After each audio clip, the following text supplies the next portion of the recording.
Hello and welcome back to another episode of Critical Reactions with your host Bryan. We're going to continue on with this week's theme of emotional resonance, not just a song that has an emotional quality to it, but one where the emotion is the forefront and maybe even might provide a more visceral exploration of that emotion than another song would. Today we're going to be moving into a band that I've actually never heard of before. Eneferens? Weight of the Mind's Periapt. I don't know, based off the album art, this could go in a lot of different directions. I'm guessing prog metal, though, just given the general penchant of the community here. But we'll see. Find out where Eneferens. It's hard to pronounce. I don't want to say those syllables in that way. Let's check out what Eneferens is doing. And bring in, let's just hit play. I don't even know at this point.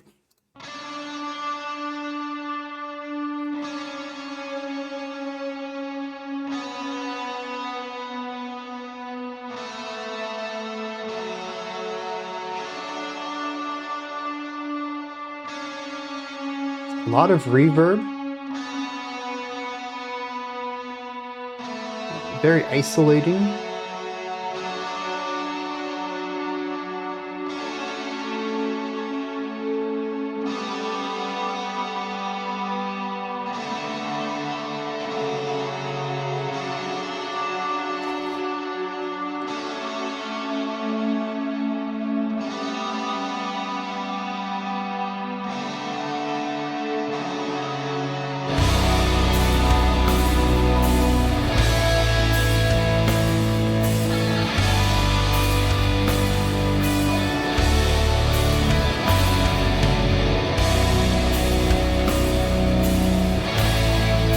What are we at, like 60 BPMs?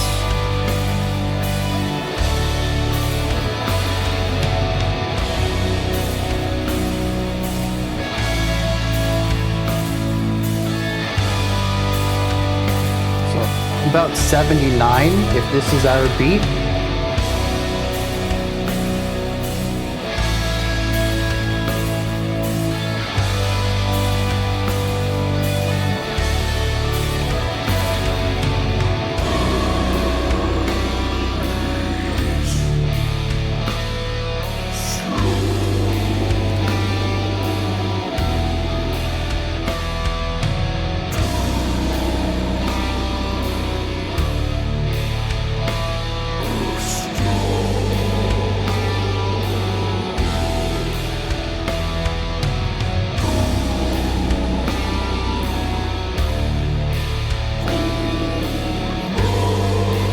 I like the contrast. Definitely has Doom's growls, but there's a brightness and clarity to the music and a precision to the rhythmic timing. It seems to be a bit of a rarity within this genre, or at least what I've been exposed to within this genre.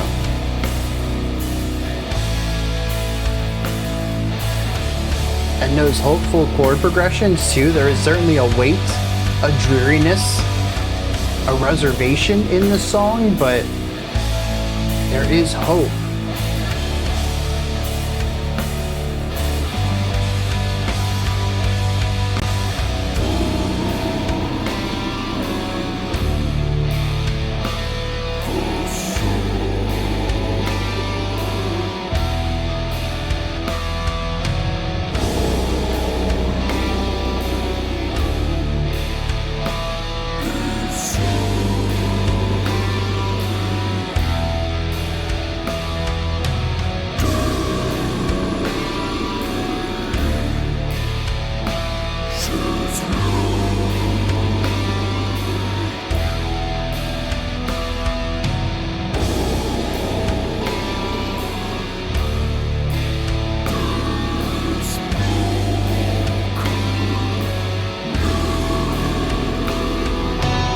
I'm curious about the guitar part too. Not this one, but the previous one. I think it's an imperfect arpeggiation.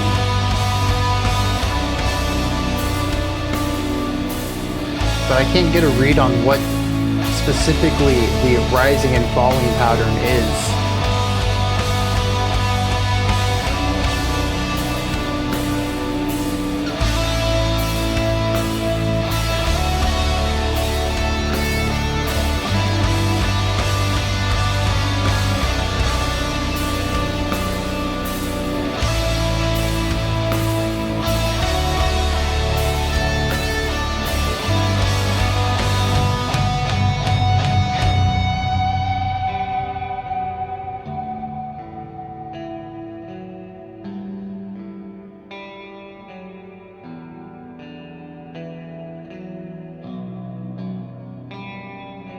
Almost like a variation on the intro.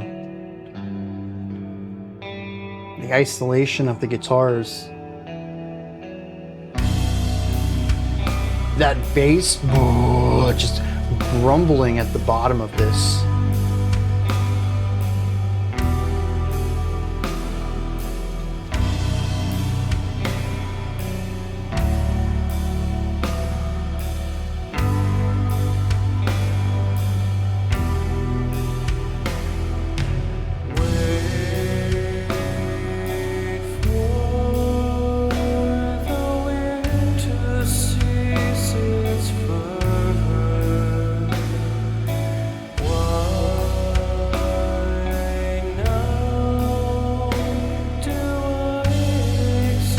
Absolutely gorgeous.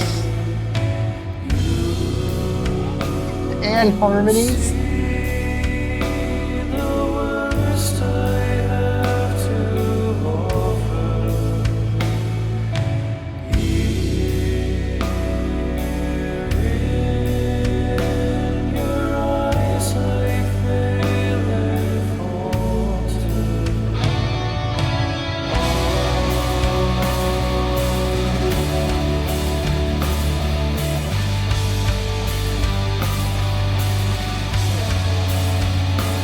Oh. There's ghost note snare rolls.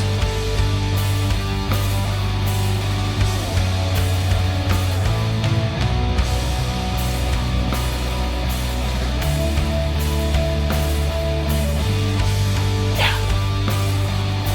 That's a nice little touch for this.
I bet this song is fantastic live. I just thought about, me swaying here, but like in a group, blasting the sound, these harmonies though.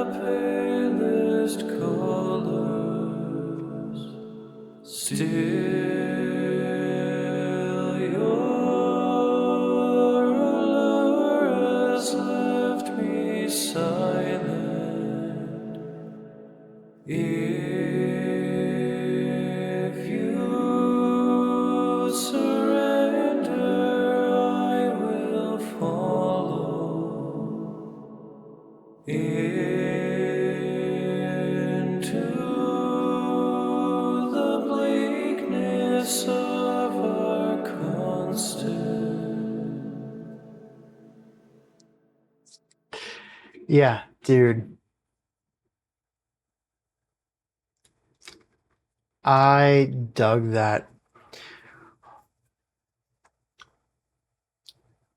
Great atmosphere, good chord progressions, a great use of the weight of the song without leaning into dark, heavy atmospheres. I liked pairing the brighter sides, not just timbre wise, but also melody wise and harmony wise, with the typical doom elements. The slower tempo, the heavier instruments, the growling to start with turned clean vocals towards the back half.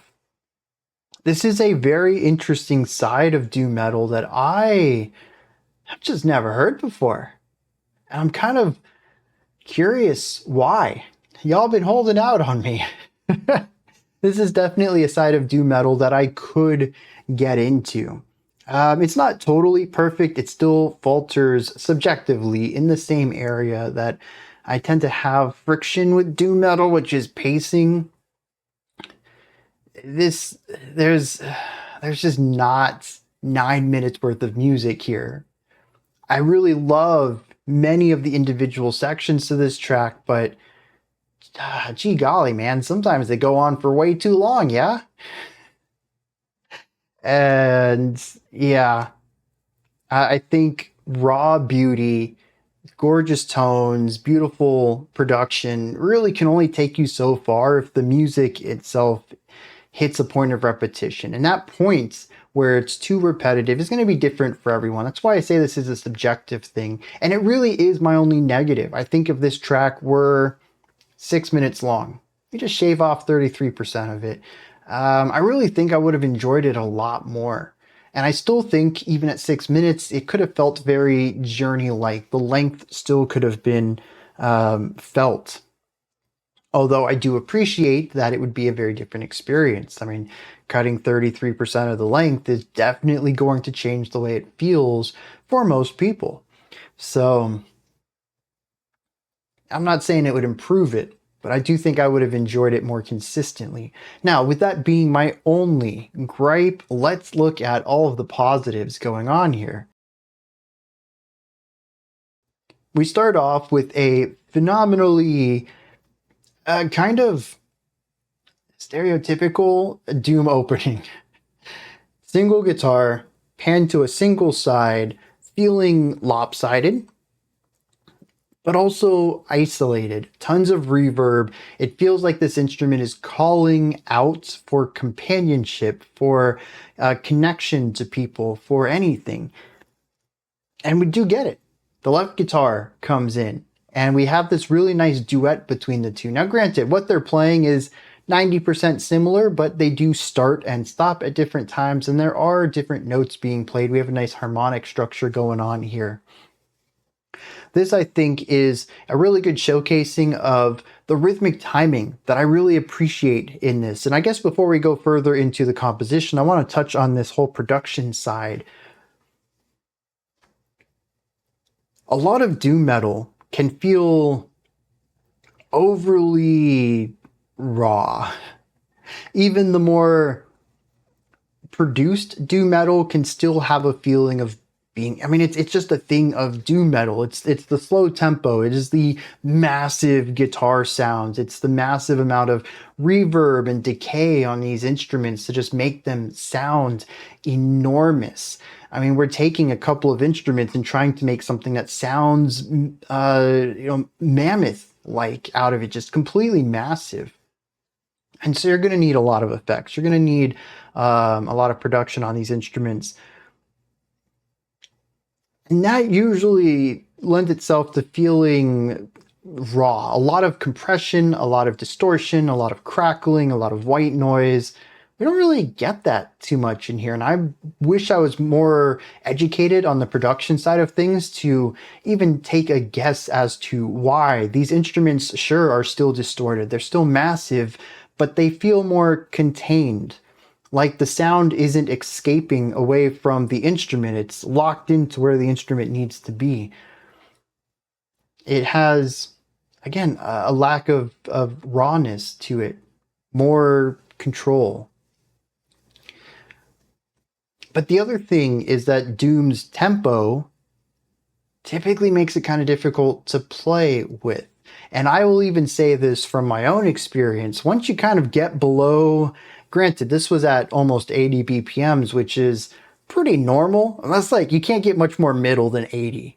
And I think I mentioned we were at 79, so giving away a little bit of leeway for error. We'll just say that they were probably playing at 80. I mean, that's like as middle as you can get.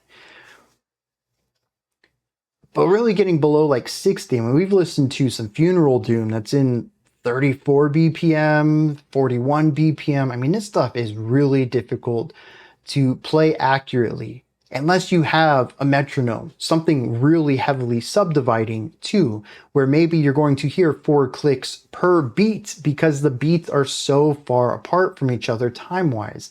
And so you're either going to have really good internal metronome and subdivide this out yourself, or have a metronome or some sort of click track, or having a drummer playing, hi-hat, 4 hits on the hi-hat for every beat or something like that. It's going to change the way the song feels though. And so in a lot of doom metal, it's more of this collective agreement that this general space of time is the beat.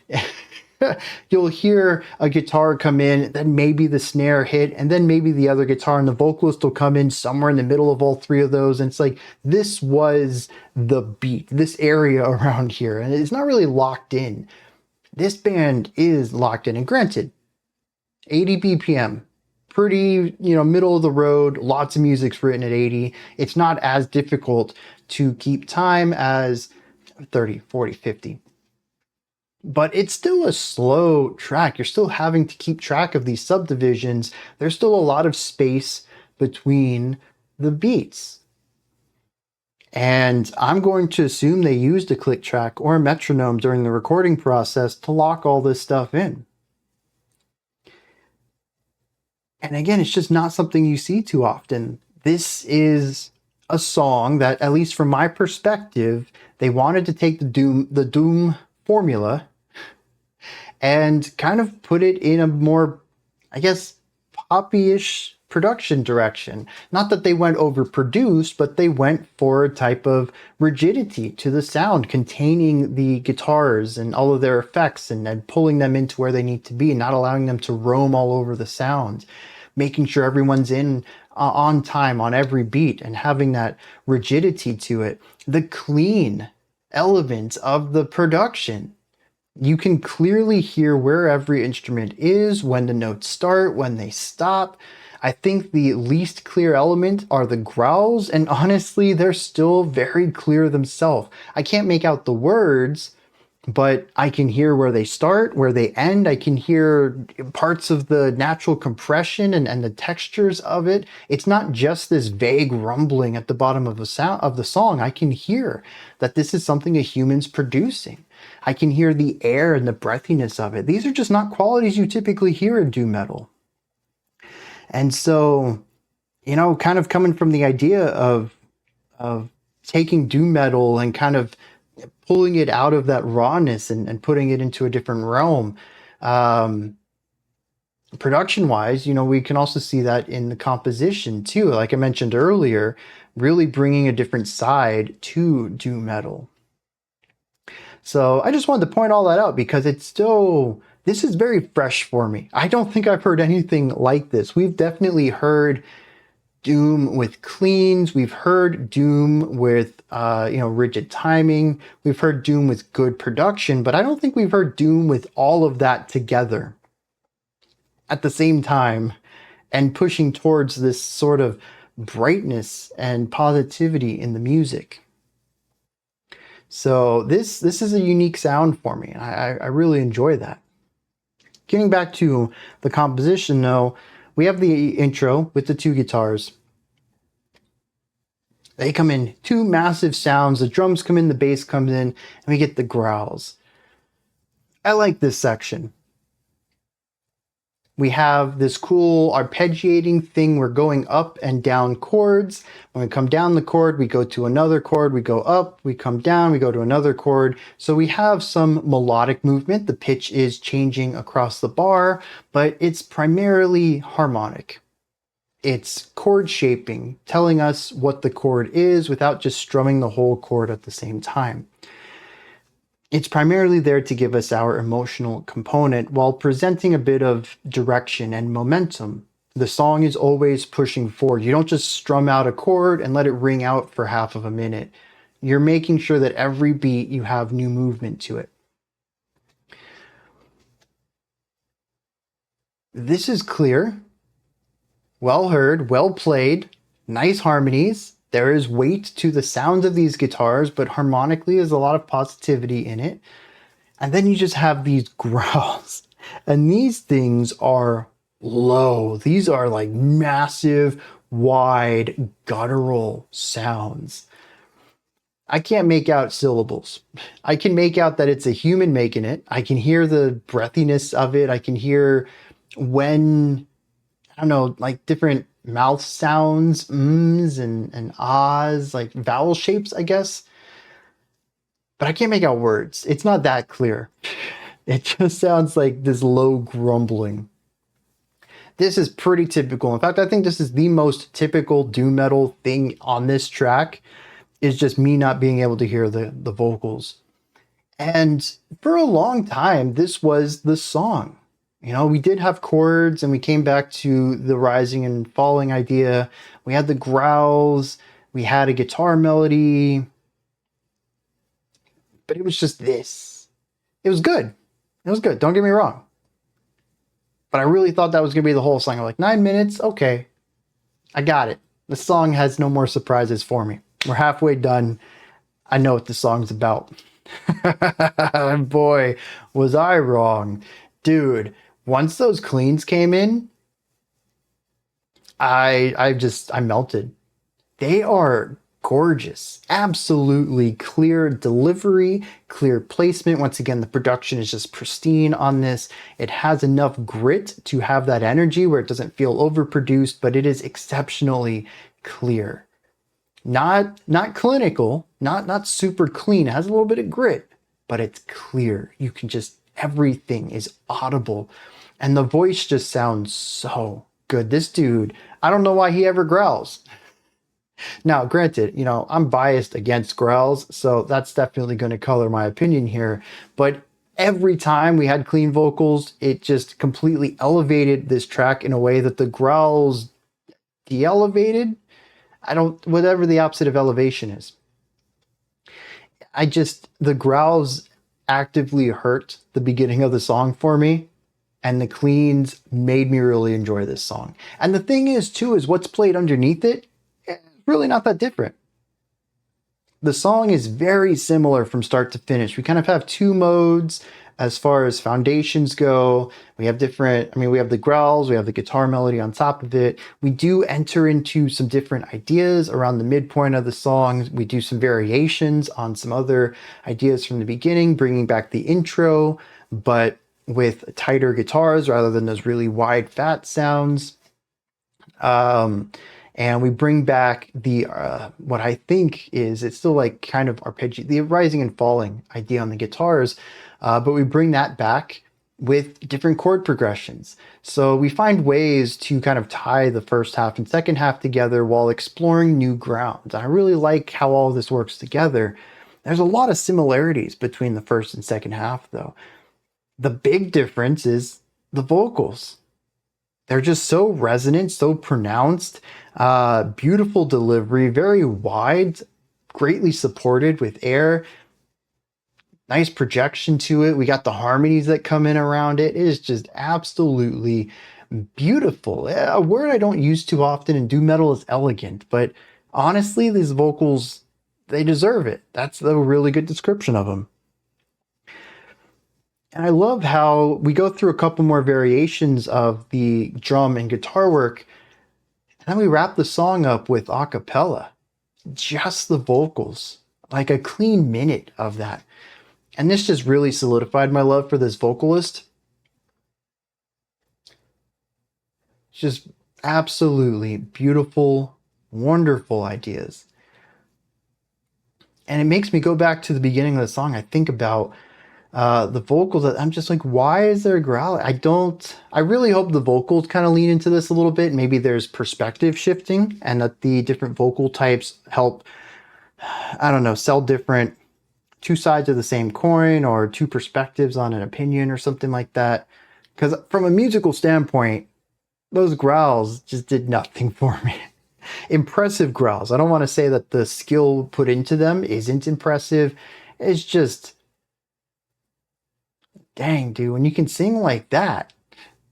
I think that singing did a lot more for the emotional resonance and the delivery of this specific song. I don't want to say across the board growls are worse than singing, but in this particular song, I just don't think the growls added anything to it, and the cleans were just phenomenal. So that's what we have. A song that deals a lot with weight of sound, but uplift of harmony, while retaining a rather slow tempo. Let's hit some lyrics and see if that gives us any more perspective into what this song is about or trying to say. I'm going to need some help with these, I think. There's very little, as, you know, the first half of the song took 4 minutes to say 3 lines. It sped up a little bit towards the end, but I think there's a whole 12 lines here. I'll just read you the whole thing and then we can sort of discuss it from there. Pace slows to a stop. That makes sense. I can feel that in the music. Fruitful vines no longer cling to thoughts. Firm facade, hollow inside. Day sheds light on this brokenness. So there is an ability to present a false truth.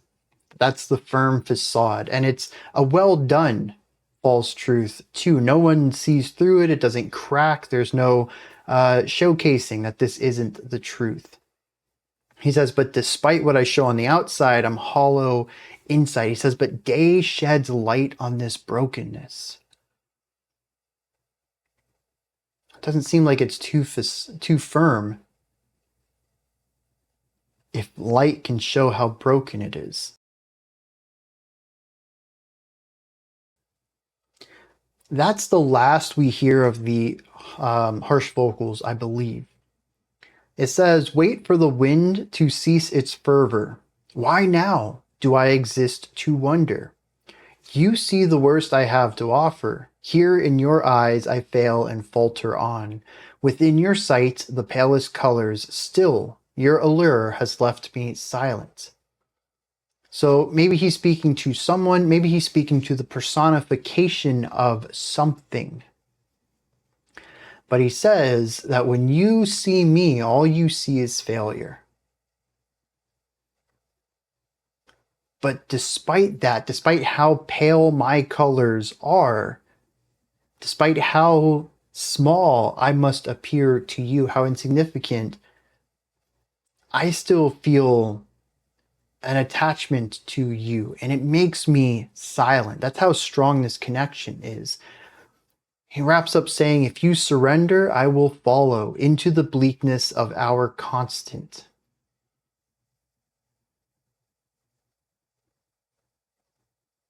The bleakness of our constant is the name of the album as well. So that stands out as import.